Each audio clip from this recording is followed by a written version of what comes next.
Welcome and thank you for joining Parents as Teachers on this webinar about how to join the Parents as Teachers StoryCorps Archive community in celebration of our 35th anniversary. My name is Lisa Fainer and I'm the Director of Advocacy at Parents as Teachers National Center, and I work in the Government and Community Engagement Department. This webinar is a part of our 2019 Advocacy Leadership Webinar Series.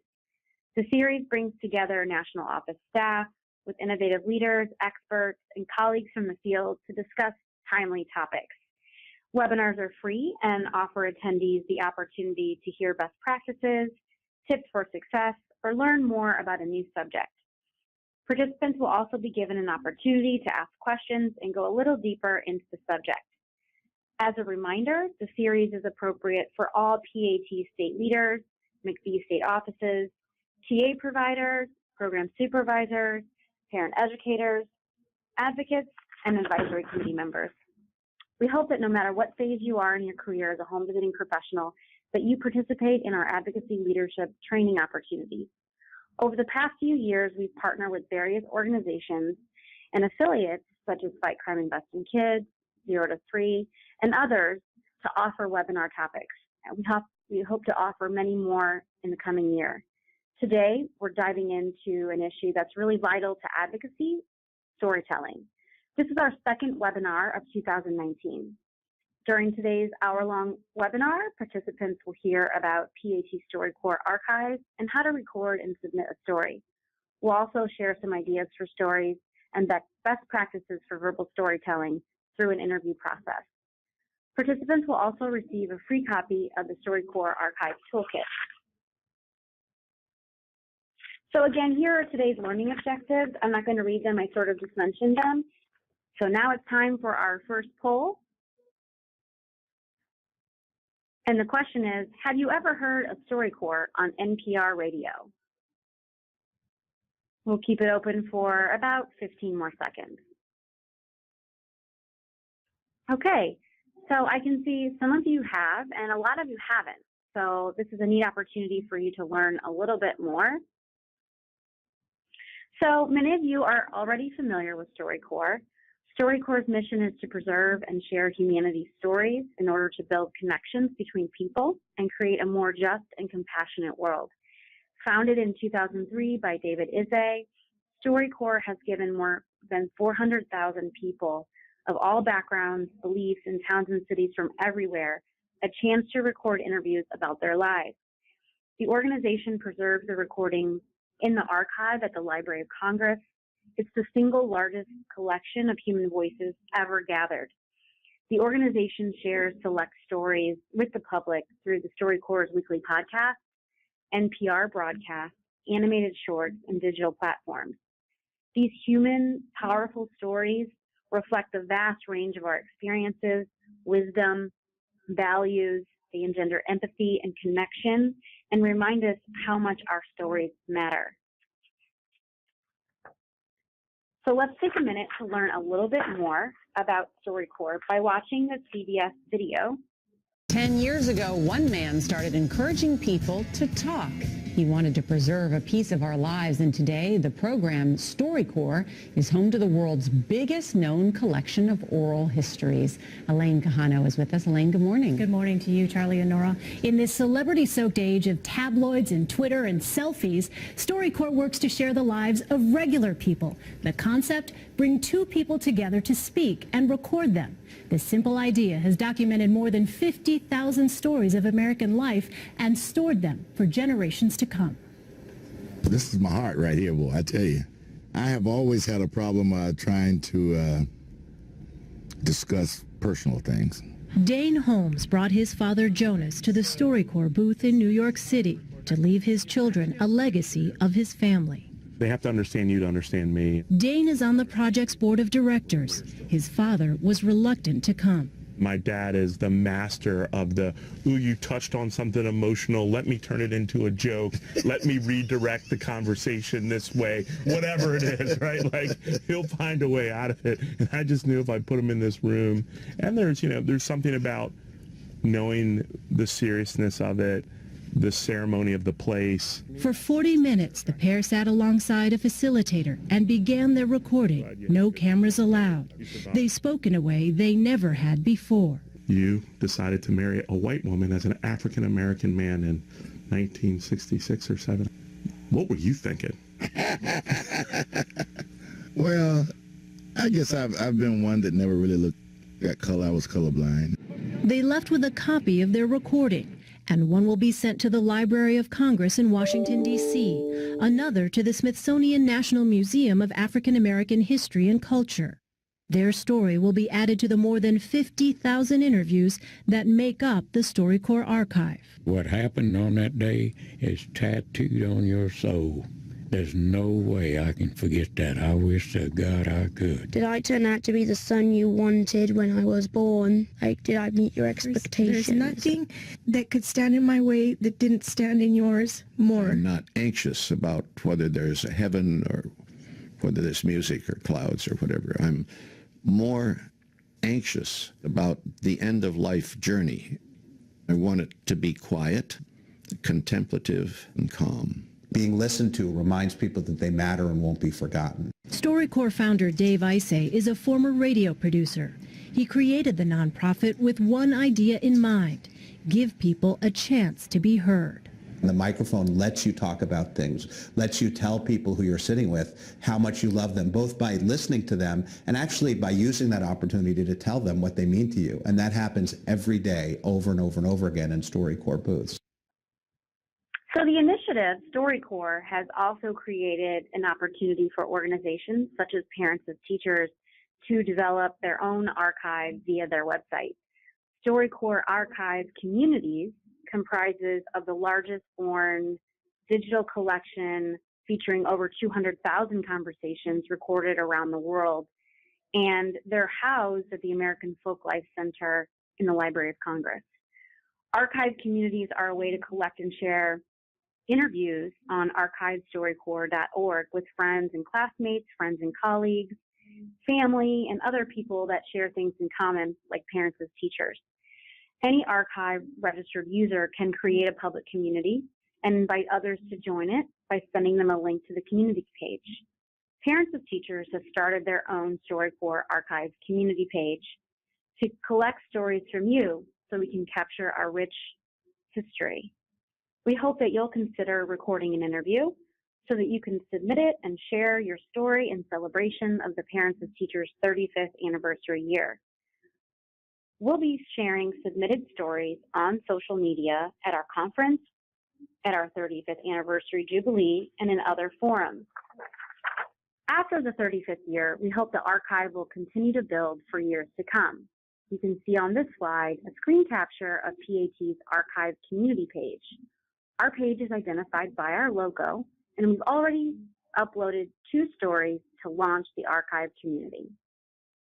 Let's listen now to the beginning of Carrie and Anne's story, and then we're going to cover how to record your own story. My name is Ian Caverly. I'm 28 years old. This interview is in St. Louis, Missouri, and it's December 6, 2018. I'm here with my mother-in-law. I'm Carrie Caverly, 52 years old. So I know you work for Parents as Teachers, but I never really heard the story of how you got started, how you picked that, and how you got involved. So when did you start? So Chuck and I got married and moved to St. Louis, and my first job was at Florissant Valley Child Development Center, and I was trained as a parent educator in the child care setting. Was that your degree was childhood education? Or? Child and family development. Child and family development, okay. So I felt lucky that when we moved here, and not being from around here, that I was able to find that job that really had working not only in the child care, but working with parents. And so I was trained in January of 1989 as a parent educator, and worked there for 6 years. And then once I was pregnant with Isaac, I moved to a school district program here in St. Louis County and did parent education in a school district for a few years. Okay, so you started as a home, well, you were in the in the day school scene kind of, but then you did home visits, correct? Right. So it was a pilot of the adapted program. So the families of the children in my care, in my room, the babies, I was also their parent educator. Oh, okay. And so would go to their home. So you can see that this story becomes more interesting as you dive into who Carrie and Anne are. I encourage you to visit our archive page to listen to the rest of their story. Anne is Carrie's daughter-in-law, and her son is currently deployed abroad in the military, and Anne and her little one, Ellie, is at home. It's a moving interview, and we hope you enjoy listening to it as much as I did. Carrie is a 25-year veteran of Parents as Teachers who's been with us since the beginning, and she also has a compelling story to tell. And as they interview each other, you can see how each story is unique and connected. So I know you must all be thinking, I'm in. How do I record and submit a story? Well, we've created a toolkit with a step-by-step instruction for planning, recording, and uploading your story. You can download it now in the handout section. You can also find it on Oliver in the advocacy workspace later this week under self-paced learning. We're also going to get it up on the website. The toolkit includes an overview of the process, links to sample interviews, instructions on how to download the free StoryCorps recording app, how to prepare questions, and lists of sample questions for a variety of scenarios, how to set up your room for the best quality recording. And the guide also explains how to become a part of the PAT archive community and how to submit your story to our archive. This requires you to create an online account before you use the app. This is an important step you don't want to miss, so make sure you download the toolkit. The estimated time to plan, record, and upload a story will take about 2 hours, so plan at least this amount of time before you commit. There are 4 main steps you'll want to take if you want to participate. If you get confused, come back to this slide and follow the steps in order. 1. Join the Parents as Teachers National Center StoryCorps Archive community. Follow the link in the toolkit, or on this slide, if you download it, this link is clickable. That will allow you to create a StoryCorps archive account and join our community. You'll need a computer for this step. Next, download the StoryCorps app to record and share your story to the PAT archive community. You'll need your smartphone for that step. Then, after you submitted your story, wait for it to be approved by the national office. Then, lastly, visit the community page to listen to your story and enjoy the other stories. The free mobile app puts StoryCorps entirely in your hands so that you can record and archive a meaningful conversation with anyone, anywhere. You don't need any fancy recording booth or a microphone to record and submit a story. All you need is a quiet space, a smartphone, and access to a computer. The StoryCorps app makes it easy for you to record a story. Just invite someone to an interview, choose a quiet space, and plan for about a 20 to 40-minute conversation. Use the StoryCorps app, and you can do this anywhere. When we did Anne and Carrie's story, we recorded it in Carrie's basement. The app guides users through the interview process from start to finish. The guide helps you upload and submit as well. To get started, just download the app, read our toolkit step by step. Just search for the app on the Apple Store or on Google Play. If you don't have access to a smartphone or a computer, just ask a friend. The app is easy to use. Once you set up a quiet interview space, review your set of interview questions, but don't plan on what you're going to say. Just think about it a little bit. We're not really looking for scripted interviews. We want you to be authentic. Just tap the plus icon to create an interview. Note that this is a one-shot recording. You can pause it midway through if you need to cough, sneeze, or just take a drink of water, but you can't go back and rewind, delete, or edit. The app asks you to submit a photo. Please don't skip this step. Every story that we will put on the archive will require a photo. So please get creative and have someone else snap one if you don't want to take a selfie. Finally, save your recording on the app and then click Submit to the PAT archive. Let's take a quick look at what it looks like to record an interview. This video shows folks using a microphone and recording studio, but remember, you don't really need that. You just need a cell phone that has a microphone on it, which is typical of most smartphones these days. But I wanted to share this interview for you all to get a feel for what it looks like.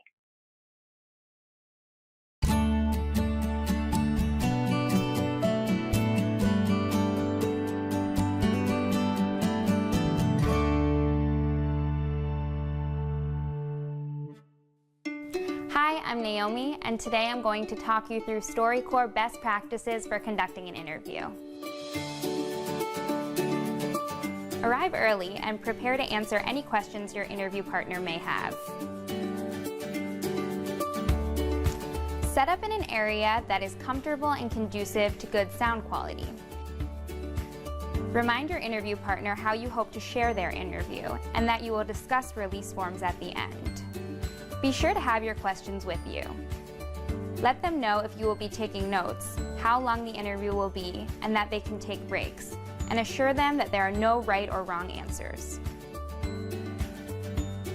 In the beginning of the interview, do a sound check. Once you're ready to begin, both of you should state your name, your age, today's date, your location, and your relationship to your interview partner. You may want to begin with a specific time or topic in that person's life that interests you. Questions that encourage vivid details can make the interview special. You should reference your list, but don't be afraid to go off script and ask new questions. Does it look like your interview partner has more to say? Did they become more animated when talking about a specific topic? Or did they seem uncomfortable? Body language is a good cue for whether to ask a question or move on. Be sure to ask follow-up questions to get deeper into a story. Remember, you can take turns asking each other questions. As the interview comes to an end, think of some reflective questions. These can be more serious or broad. So I guess I would ask you, how would you like to be remembered? Is there anything that you've never told me but want to tell me now? Don't forget to discuss the release form options and how you'll be sharing the recording. You can wrap up the interview by thanking each other. At the end, this is a great opportunity to take a photo together. Most of all, relax and have fun. Enjoy the opportunity to share the stories and closeness that can come from this experience.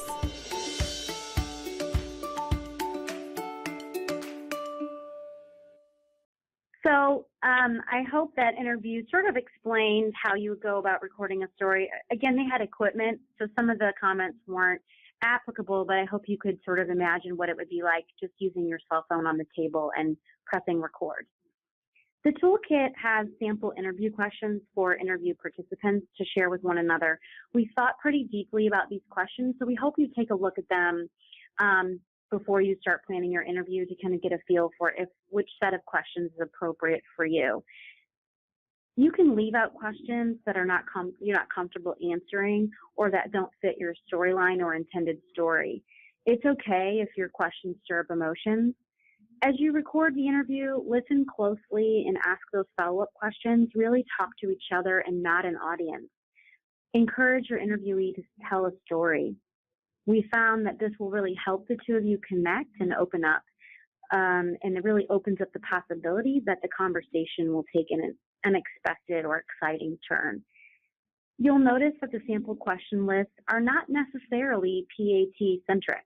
One or two questions might be about their experience with PAT, and that's really the reason why our community has a common thread. But most of the questions we provided are aimed at getting you to connect, to go deeper into your experience as a parent educator, as someone involved in a program that has changed outcomes for families. And those are the stories we want to hear and share. So some of the questions we might be asking you on the interview list is, can you tell me a little bit about your childhood? What were you like as a child? Can you tell me one of your happiest memories? Can you tell me about one of your hardest memories? Has your life been different than what you'd imagined? When did you first find out that you'd be a parent? How did it feel? Speaking of advice in parenting, how did being involved in parents as teachers home visiting impact your life? And what does your future hold? So maybe you were a parent in the program. Maybe you were a trainer that has a hysterical or memorable trip to a remote or new location. Maybe you want to recount your first home visit as a parent educator or talk about the beginning of a country office or the translation of a curriculum. Maybe you were involved with the development or the rollout of some key specific turning point that changed parents as teachers, and you want to tell that story. Maybe you're a parent educator and you want to tell the story of a family that really had a compelling story or that overcame an obstacle. These are the kinds of stories we're hoping to gather in the archive, and we hope that you consider sharing yours. So as I leave you with some of these questions on this slide, I want you to start thinking about the story you want to tell and just take some notes right now on a piece of paper. I'm going to launch our second poll, and I hope you can participate. So the question is, do you think that you'll record a story and submit it to the PATNC archive? And it's okay if you don't know yet, but I hope you can let me know if there's some interest, and if you are, I can follow up with you and help you through the process. So some of you aren't really ready to share a story, and that's fine, and some of you said yes, so I'm really excited. This is really a do-it-yourself project. But again, I'm here as a resource, so if you have a question or you run into some trouble, you can always shoot me an email or ask for help. I'm going to go ahead and close the poll, and we're going to get to some questions from the audience. So I already see some questions coming in. We do have a lot of time for questions, so I'd like to open it up to the audience. We do have a pretty good group on the line.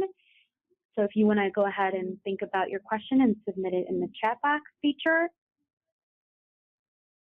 So a question is, what's the time frame you're hoping that folks will submit stories to the PATNC archive community page?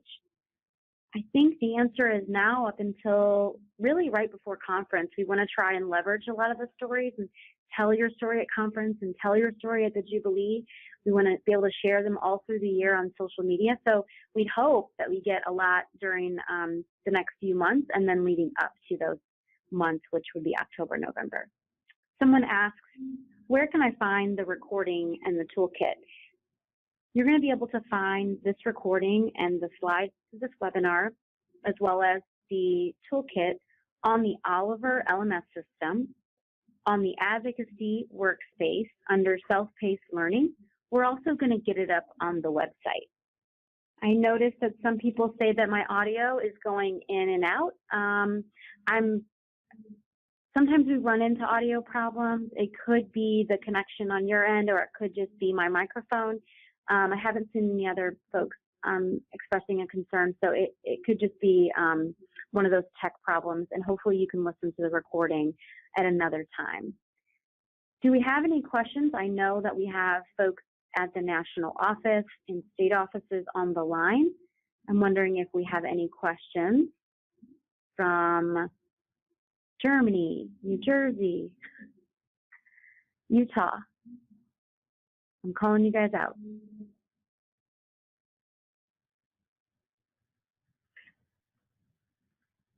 So if we don't have any more questions, I just want to share that we do have another story on the archive page for the launch. It's of Ann Young and Mackenzie Grayson, who are both program manager, supervisor, were parents in the program, or parent educator in the program, and share a really interesting interview with each other about their experience with parents as teachers. I hope you listen to that one as well. We have another question from Angela Ward. I'm going to unmute her and see if we can get this to work. Angela, you're unmuted. Go ahead. Hi, Lisa. Can you hear me? Yes. Thank you for this webinar. This is getting me really excited about how, I don't know if I have a story, but I certainly want to get this out to the programs I support. So I have two questions. One is, where in Oliver can I point them to these resources you have attached? And then the other question is, what other information could you share with us, or slides, or where on Oliver could we point them to see some of these things that you shared with us today? So that if they weren't on the webinar, they can see what a StoryCorps recording looks like and start to think about how they might do it. Sure. So thank you for that question, Angela. I'm excited to hear that you want to share this as you do technical assistance and calls with folks. That's one great way to share and get out the message about StoryCorps Archive. So if folks log into Oliver and they click on the Advocacy Workspace, there's a tab at the top called Self-Paced Learning, and there they will find the slides for today, a recording to the webinar, and a copy of the toolkit. We'll have that up probably in a few days. We're also going to put it on the website. All of the webinars that we do live in the Advocacy Workspace, so folks can always feel like that's the reliable source to go to and look for this. Also, this morning, we sent out the Advocacy newsletter. And in the newsletter, the leading article is about the StoryCorps Archive, and it contains a link to the recorded sample stories. It also has a link to the toolkit, and it has a link to this webinar. And it will actually work as the recorded link when folks click on it now that the recording is almost complete. I hope that answers your question, and I hope to see at least one or two more questions. So Kristen McKee says, I joined late, but I heard that you have to have PAT logins to submit a story, but will the stories be available to everyone? I'm with McVee, and we want to share this great repository with our home visiting programs if it's available to all. So yes, if you have access to Oliver, you can log in and access these resources. If you're a TA provider and you need that access, let us know and we'll see how we can get that to you, or you can send me an email. Kristen, actually, if you send me a quick, your email address right now in that chat box, I'll make sure you get a copy of these resources. The archive is specific to the Parents as Teachers sort of archive story, so we hope that our PAT community really participates. So we're excited that you can join us. I know other programs have done StoryCorps and it has been very successful. So really excited to hear that you're excited, and we hope that you guys actually can submit a story. If your McVee office or your state has some kind of interesting story about the origins of home visiting and PAT, we'd love to hear that story. We want to have every story that there is. So if there are no more questions, I want to thank you to our wonderful audience for joining us today to learn about the PAT StoryCorps Community Archive. I hope that you will consider submitting a story or encouraging others to submit their story. Also, I want to plug our next 3 webinars that are now open for registration. These are clickable links, so if you downloaded the slides, you can forward the slide to anyone, and it's clickable. They can register here. We have one in March that's going to talk about the new child abuse study that was published last year. In advance of Child Abuse Prevention Month, it will provide resources for the community to really get out there in April to advocate against or for Child Abuse Prevention Month. And then in April, we're going to have Alish and Nish from the National Home Visiting Resource Center to talk about the 2018 Home Visiting Yearbook. And in July, we'll have some great partners with Schoolhouse Connection talking about breaking the cycle of homelessness, supporting young parents and their children. This is not really a practice webinar. It's more of an awareness building webinar, but we hope you can join us. It's going to be pretty compelling, I think, for most of you. Don't forget to visit the archive now and listen to the stories if you have time at the end of the hour. Thank you, and this concludes our webinar.